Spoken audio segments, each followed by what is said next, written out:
নমস্কার বন্ধুরা, courtyard garden YouTube চ্যানেলে আপনাদের সকলকে স্বাগত জানাই। বন্ধুরা, প্রত্যেক বাগানিরাই শীতকালে তাদের বাগানে চন্দ্রমল্লিকা ফুল গাছ লাগিয়ে থাকে। মরশুমের একটা নির্দিষ্ট সময় পর্যন্ত আমরা এই চন্দ্রমল্লিকা গাছ থেকে ফুল পেয়ে থাকি এবং একটা সময় পর গাছের সমস্ত ফুলগুলি শুকিয়ে যেতে থাকে এবং ধীরে ধীরে আমাদের প্রিয় গাছগুলি পুরো শুকিয়ে মারা যাবার পর্যায়ে চলে যায়। আমরা চাইলে গাছগুলিকে একটু সময় ও সঠিক পরিচর্যার মাধ্যমে পরের বছরের জন্য বাঁচিয়ে রাখতে পারি। হ্যাঁ বন্ধুরা, ঠিকই শুনেছেন। আজ কিভাবে আমরা সেই চন্দ্রমল্লিকা ফুলের মাদার গাছটিকে পরের বছরের জন্য সংরক্ষণ করতে পারি সেটাই আমি আজ এই ভিডিওতে আপনাদেরকে বলবো।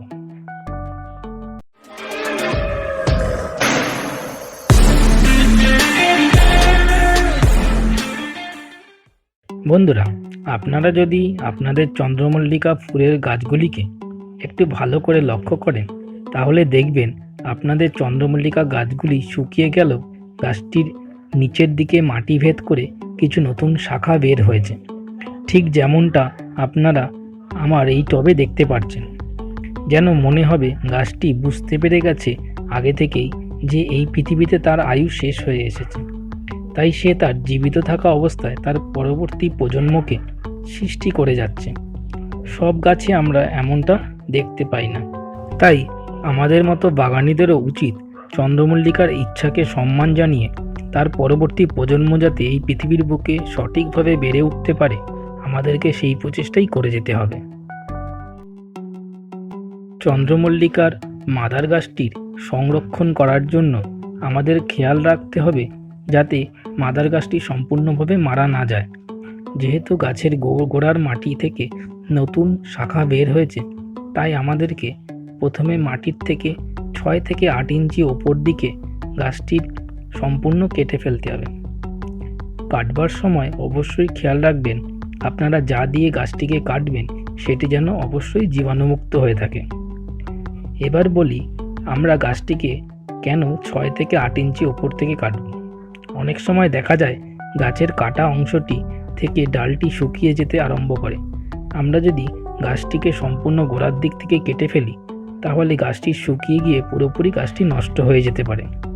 এতে আমাদের সমস্ত পরিশ্রমটাই জলে চলে যাবে। গাছটি কাটা হয়ে গেলে অবশ্যই গাছটির কাটা অংশে যে কোনো প্রকারের ফাঙ্গিসাইড লাগিয়ে দেবেন যাতে গাছটিকে আমরা ডাইব্যাগের হাত থেকে রক্ষা করতে পারি। এবার বলি গাছটি কাটা হয়ে যাবার পর গাছটিকে কেমন পরিচর্যা করতে হবে।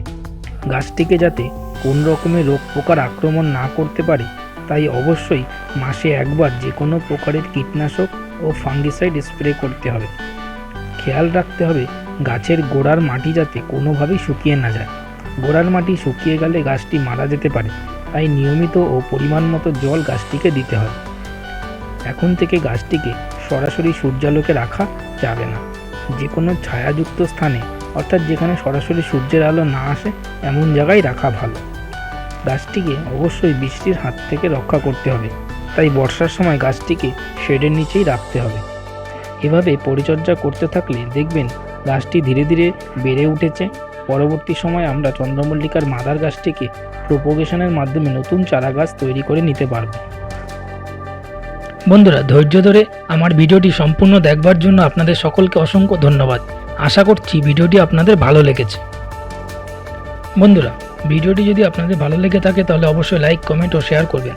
আর আমার এই চ্যানেলে আপনি নতুন দর্শক হয়ে থাকলে তাহলে অবশ্যই চ্যানেলটি সাবস্ক্রাইব করে পাশে থাকা ঘন্টাটি বাজিয়ে দেবেন। তাহলে সবার আগে আপনাদের কাছে আমার নতুন ভিডিওর নোটিফিকেশান পৌঁছে যাবে। আমার চ্যানেলের সকল সাবস্ক্রাইবার ও দর্শকদের জানাই অসংখ্য ধন্যবাদ।